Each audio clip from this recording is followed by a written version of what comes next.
दूर पहाड़ों के बीच एक गांव था। उस गांव का नाम खाती गांव था। वहां के लोग बहुत ही सीधे और सरल थे।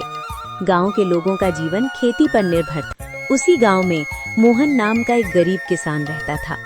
मोहन के परिवार में उसकी बूढ़ी माँ सरस्वती देवी, उसकी पत्नी विमला और उसका 5 साल का बेटा दीपक था। मोहन के पास थोड़ी सी जमीन थी जिसमें वो खेती करके अपने परिवार का पालन पोषण करता था।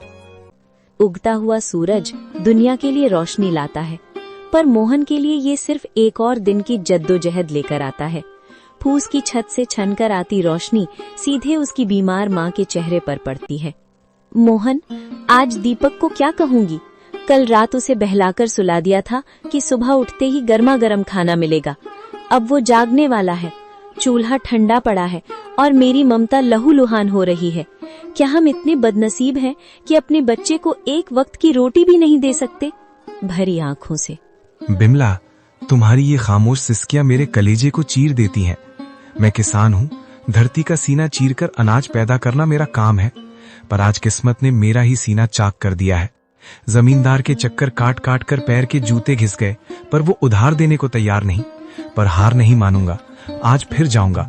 शायद खुदा को मेरी मेहनत पर नहीं तो इस मासूम दीपक की भूख पर तरस आ जाए।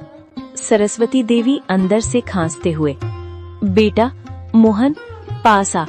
देख, मेरा अंत समय करीब है, पर मुझे अपनी मौत का डर नहीं है। मुझे डर है कि कहीं मेरी गरीबी तेरे जमीर को न खा जाए। बेटा, भूख बहुत बड़ी चीज है, बड़े बड़ों का ईमान डिगा देती है। पर तू वादा कर, चाहे पेट पीठ से सट जाए पर कभी किसी का बुरा नहीं करेगा। भगवान की लाठी बेआवाज होती है पर चोट गहरी करती है। माँ, आपके संस्कार ही मेरी पूंजी है। मैं खाली हाथ लौट सकता हूँ, पर कलंकित हाथ लेकर इस घर में कदम नहीं रखूंगा। मोहन जमींदार के घर चला जाता है। नंगे पांव, फटी हुई कमीज और आंखों में उम्मीद की आखिरी चमक लिए मोहन जमींदार की हवेली के बाहर खड़ा है।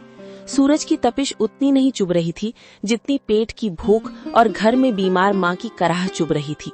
जमींदार साहब एक आरामदायक कुर्सी पर बैठे हुक्का गुड़गुड़ा रहे थे, मानो मोहन का दुख उनके लिए कोई मनोरंजन हो।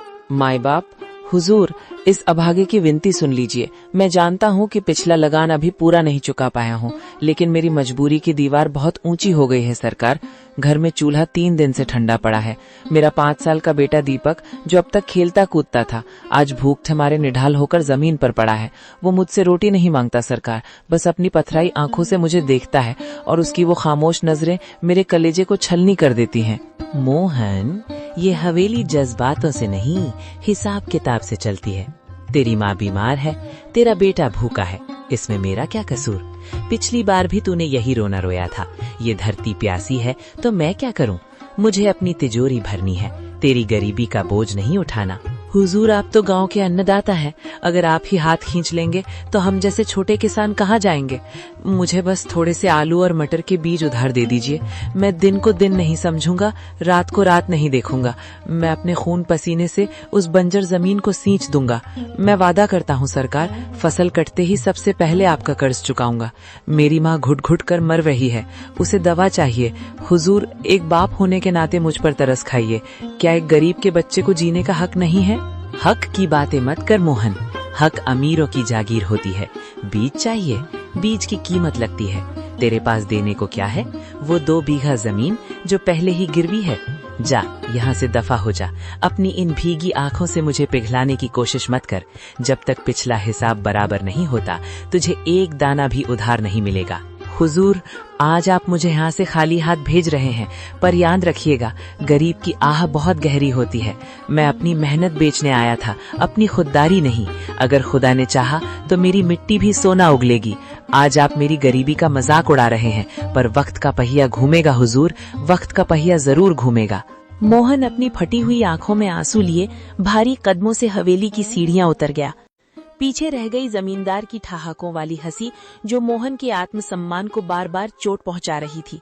पर मोहन को नहीं पता था कि इस अपमान के बाद ही उसकी किस्मत का जादुई दरवाजा खुलने वाला था। जमींदार ने मोहन को धक्के देकर निकाल दिया था। मोहन हताश होकर लौट रहा था, तभी झाड़ियों से कराहने की आवाज आई। अरे, ये नन्ही से चिड़िया, इसके पंख तो खून से सने हैं। कितना तड़प रही है ये।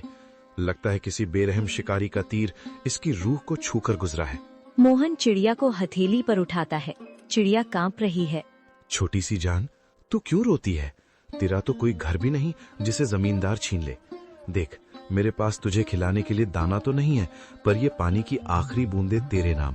मेरी प्यास से बड़ी तेरी जिंदगी है। मेरी धोती का ये टुकड़ा शायद तेरे घाव ना भर पाए, पर तेरी तड़प को थोड़ा आराम तो दे सकता है। मोहन अपनी फटी कमीज का कोना फाड़ता है और बड़ी कोमलता से चिड़िया की पट्टी करता है। अचानक एक तेज रोशनी होती है और चिड़िया एक दिव्य परी में बदल जाती है। मोहन, मैंने आज तक महलों में सोने के थाल में 56 भोग खाते हुए लोग देखे हैं, पर तुम्हारे जैसा अमीर दिल नहीं देखा। जिसके पास खुद के खाने को निवाला नहीं, वो अपनी फटी कमीज फाड़कर एक पक्षी का घाव भर रहा है।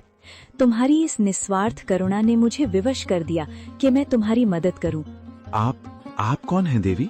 मैं तो बस एक साधारण इंसान हूँ। मैं तुम्हारी परीक्षा थी मोहन। ये लो, ये आलू और मटर के बीज साधारण नहीं है। इन्हें उस जमीन पर बोना जहाँ तुमने अपनी गरीबी के सबसे ज्यादा आंसू बहाए हैं। ये फसल तुम्हारी तकदीर बदल देगी, लेकिन याद रखना, ये जादू तभी तक रहेगा जब तक तुम्हारे दिल में दूसरों के लिए दर्द रहेगा। जिस दिन अहंकार आया, ये फसल पत्थर बन जाएगी।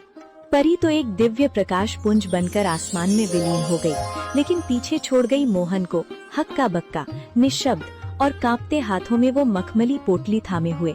मोहन अपनी जगह से हिल भी नहीं पा रहा था। उसे लग रहा था कि शायद भूख के मारे उसका सर चकरा रहा है और ये सब उसकी कल्पना है। वो बार बार अपनी आंखों को मलता और फिर उस सुनहरी पोटली को देखता। नहीं, ये सच नहीं हो सकता। मोहन, तू पागल हो गया है। भूख और धूप ने तेरे दिमाग पर असर कर दिया है। भला एक मामूली चिड़िया परी कैसे बन सकती है? और ये बीज, ये मखमली कपड़ा, क्या सच में इसमें मेरी किस्मत बंद है, या ये मेरी आखिरी उम्मीद का कोई क्रूर मजाक है? अगर मैंने ये बात घर पर बताई तो बिमला हंसेगी। माँ कहेगी कि बेटा होश खो बैठा है। पर ये पोटली, इसका स्पर्श कितना कोमल है, जैसे किसी ने रूह को सहला दिया हो। वो पगडंडी पर चलते हुए बार बार पीछे मुड़कर देखता, जैसे उसे उम्मीद हो कि वो चिड़िया फिर से कहीं चहकती हुई मिल जाएगी। उसके मन में डर और उम्मीद की एक जंग चल रही थी। पैर थक कर भारी हो रहे थे, पर दिल की धड़कनें किसी अनहोनी की आहट से तेज थीं। मोहन जैसे ही घर पहुंचा, उसने देखा कि दीपक आंगन में मिट्टी से खेल रहा है और बिमला चूल्हे के पास बैठी सूखी लकड़ियां बटोर रही है।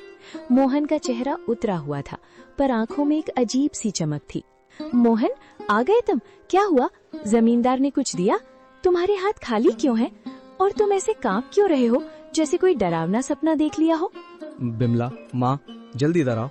आज जो हुआ, अगर मैं अपनी आंखों से न देखता तो कभी यकीन न करता। मैं पागल नहीं हुआ हूँ, पर आज कुदरत ने मुझसे बात की है। क्या हुआ बेटा? तू इतना घबराया हुआ क्यों है? शांत हो जा, पहले पानी पी।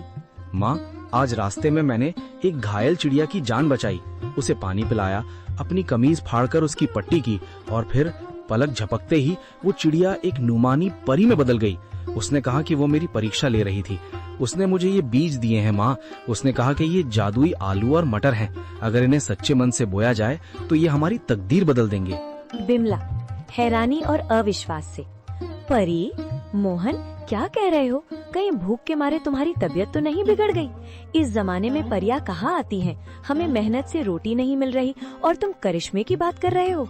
बिमला, मुझे भी यकीन नहीं हो रहा था। रास्ते भर मैं खुद को यही समझाता रहा कि मैं सपना देख रहा हूँ। पर देखो इस पोटली को, क्या ये किसी गरीब किसान के घर की चीज लग रही है? माँ, जब उस परी ने मुझसे बात की तो मेरे दिल का सारा बोझ उतर गया। उसकी आवाज में वही ममता थी जो तुम्हारी आवाज में है। उसने कहा, जब तक मन साफ रहेगा ये फसल सोना उगलती रहेगी। बेटा, इस दुनिया में जो हम देख नहीं पाते, इसका मतलब ये नहीं कि वो होता नहीं है। तेरी ईमानदारी का सिला देने खुद विधाता किसी न किसी रूप में आते ही हैं। बिमला, शक मत कर, ये बीज नहीं, ये हमारे सब्र के आंसू